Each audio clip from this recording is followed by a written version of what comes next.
किताब सादा रहेगी कब तक, कभी तो आगाज़ बाब होगा। जिन्होंने बस्ती उजाड़ डाली, कभी तो उनका हिसाब होगा। अस्सलाम वालेकुम मेरे पाकिस्तानियों, आप देख रहे हैं law and state with advocate Atiq Rahman Siddiqui. आज दो इशूज़ पर मैं वीलॉग करूंगा।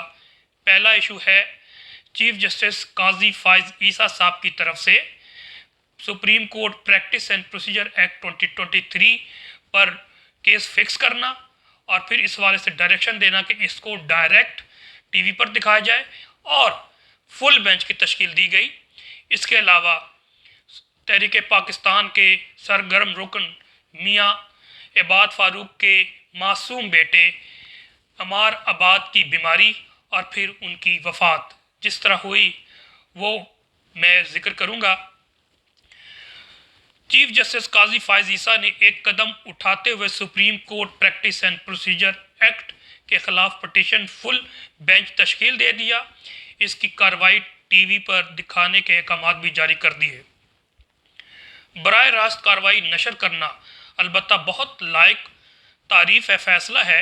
इस तरह कौम ये जान पाएगी कि हमारा निज़ाम अदल कैसे काम करता है और ख्वाजा तारिक रहीम जैसे बड़े बड़े वकील अदालतों का वक्त कैसे ज़ाया करते हैं। ये भी पता चलेगा कि मफाद आमा के पटिशनों के ज़रिए मफाद आमा का बड़ा बेड़ा गर्क कैसे किया जाता है। यकीन जानिए कि ये supreme court practice and procedure act 2023 है, ये इंतहाई मामूली और गैर आइनी केस है जो मैं समझता हूँ ओपन एंड शट केस है। इसी तरह जिस तरह नैब अमेंडमेंट एक्ट 2022 लाया गया तो उस वक्त ही मैंने अर्ज़ किया था कि ये ओपन एंड शट केस है, ये गैर कानूनी अमेंडमेंट्स हैं, गैर आइनी अमेंडमेंट्स हैं। इसे जल्द से जल्द सुनाया जा सकता था लेकिन इसमें भी 15 माह लगाए गए। इस तरह ये जो एक्ट है ये आइन के तहत गैर आइनी है और इसे मैं समझता हूँ एडमिशन नहीं होना चाहिए था और पहले दिन ही इसको डिसमिस हो जाना चाहिए था, लेकिन चलाया जा रहा है। अब इसकी जो बेस मैं बना रहा हूँ वो कानूनी है और आइनी है। सुप्रीम कॉन्स्टिट्यूशन ऑफ पाकिस्तान का आर्टिकल 191 बहुत क्लियर है। अगर इसके तहत जो सुप्रीम कोर्ट के रूल्स और प्रोसीजर है वो सुप्रीम कोर्ट खुद बनाएगी। इसी के तहत अगर हम आर्टिकल 191 के तहत इसके साथ आर्टिकल 141, आर्टिकल 142 और आर्टिकल 70 को पढ़ लेंगे तो हम क्लियर हो जाएंगे। और फिर जब हम fourth federal legislative list fourth schedule में जाएं और लिस्ट नंबर 55 देखें तो ये कैटेगोरिकली क्लियर कट डोमेन है सुप्रीम कोर्ट की।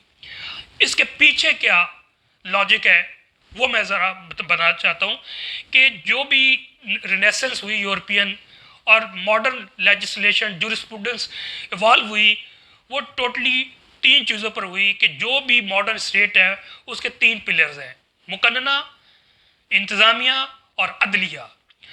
और इसको हम कहते हैं ट्राइकॉटमी ऑफ पावर। और इसके दौरान इसके साथ साथ फिर हमने बैलेंस ऑफ पावर का, सेपरेशन ऑफ पावर्स का एक थ्योरी है जो तमाम ममालिक में, वेस्टर्न कंट्रीज़ में या जितनी भी डेमोक्रेटिक कंट्रीज़ हैं उस पर यह लागू होता है। इन प्रिंसिपल्स को देखें तो इंतज़ामिया की चीरा दस्तियों को या मुकन्ना की चीरा दस्तियों को कंट्रोल करती है सुप्रीम कोर्ट, देखती है, उसको डिसाइड करती है। जो कि fundamental rights of the people of citizens होते हैं उसके अगेंस्ट होगा तो वो डिसाइड करते हैं। इसीलिए इनको इंडिपेंडेंट रखा गया, इसको इंडिपेंडेंस ऑफ जुडिशरी कहते हैं।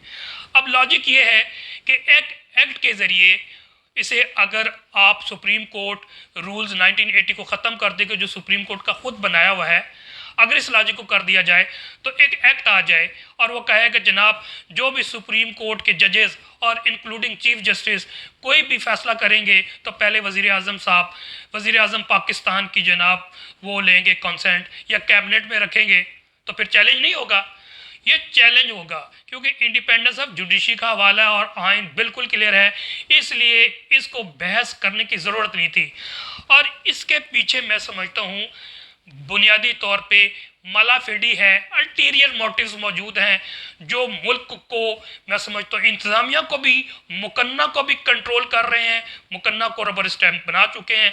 इस वक्त एक पपेट वज़ीर आज़म है और पपेट एक कैबिनेट बनाई है इंटरिम गवर्नमेंट के नाम पे। इस तरह 2 सूबों में गैर आइनी हुकूमत चल रही है। इसी तरह कंट्रोल किया गया, मैनेज किया गया, कंप्रोमाइज़ किया गया हमारे जुडिशल सिस्टम को। अब उनके पीछे मकासद क्या हो सकते हैं, आप ये देखिए इसके ग्राउंड्स क्या हैं कि सुप्रीम कोर्ट के चीफ जस्टिस ने कहा है कि जनाब इसे हम बराह रास्त टेलीविज़न पे दिखाएंगे। इससे क्या फ़ायदा होगा, कौम का क्या फ़ायदा हो जाएगा?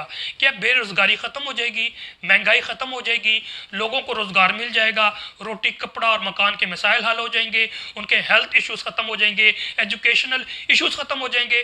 बिल्कुल भी नहीं होगा। ये गैर आइनी था, ये पहले ही दिन इसको डिसमिस कर देना था। इसके पीछे मकासद हैं, और मकासद क्या हैं? मकासद ये हैं कि इस वक्त पाकिस्तान एक ख़तरनाक सिचुएशन में चल रहा है, जहाँ पर मईशत भी का बेड़ा गर्क है, जहाँ पर सियासी हालात का बेड़ा गर्क हुआ है, बुनियादी हकूक़ की पामाली है, लोगों के हालात बद से बदतर होते चले गए।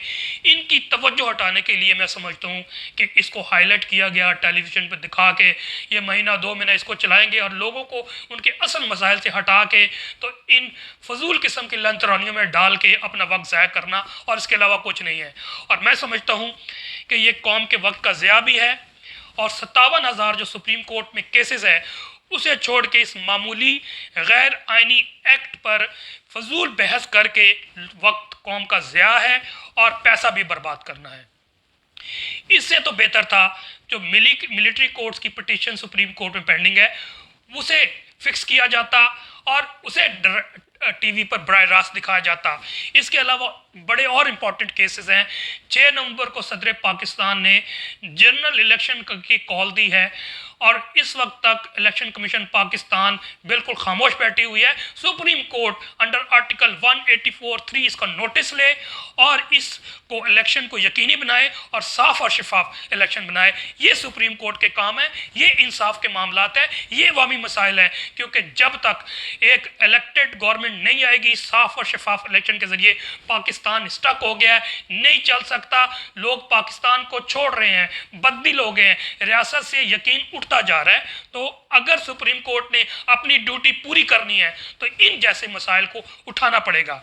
इसके अलावा जो इशूज सुप्रीम कोर्ट को उठाने चाहिए, इसमें मुल्क में मुल्की इदारों की तरफ से जो बुनियादी हकूक़ की पामाली, लोगों की गिरफ्तारियां, मुकदमात बनाना, चादर और चार दीवारी के तकद्दुस की पामाली, इनके कारोबार को ख़त्म करना, उजाड़ना, तोड़ फोड़ करना, घरों की तोड़ फोड़ करना, इसके अलावा लोगों को अगवा करना फिर उसे गायब कर देना, ये वो तमाम मसाइल हैं। उनके लिए नोटिस लें और बताएं, उन अदारों को बुलाएं कि आप ये क्या कर रहे हैं, अपने गैर आइनी काम क्यों कर रहे हैं, अपने हदूद में जाएं, आइन के मुताबिक आप लोग काम करें जो आपका एम्बिट है।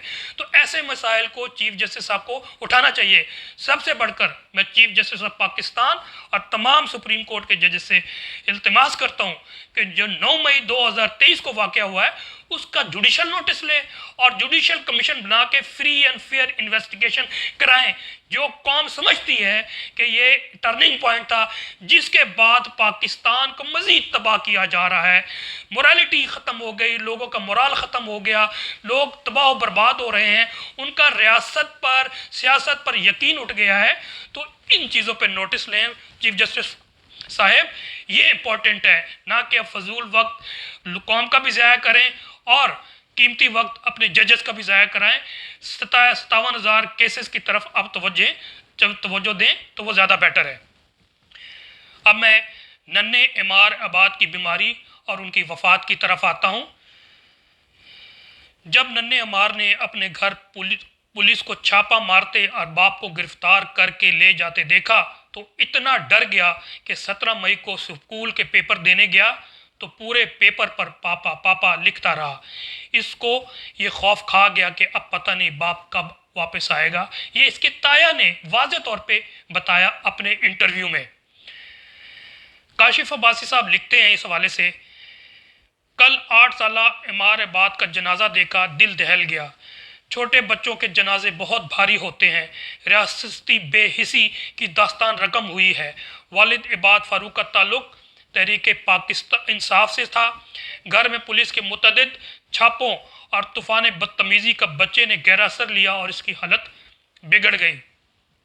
एक मेरे दोस्त हैं, उन्होंने अपने सोशल मीडिया में एक तहरीर लिखी है, वो मुझे अच्छी लिखी है, मैं ज़रूर पढ़कर सुनाना चाहता हूँ। मैंने बहुत कोशिश की कि अमार पर कुछ ना लिखूं, लेकिन कल से तबीयत बोझल थी। इसकी शक्ल किसी पोस्ट में सामने आती तो आंसू नहीं रुक पाते। मेरे मुल्क को क्या हो गया है?